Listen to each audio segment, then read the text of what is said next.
magnitude 5.1 earthquake struck the Chinese province of Sichuan. Tremors were also felt in the neighboring province of Shaanxi.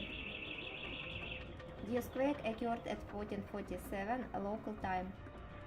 The epicenter was at a depth of 16 kilometers. Aftershocks were later recorded. On social networks, eyewitnesses shared footage of the natural disaster.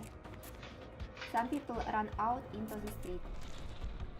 Several buildings were reported to have received minor damage. Rescue teams were sent to the affected areas. There is no official information about the destruction and casualties yet.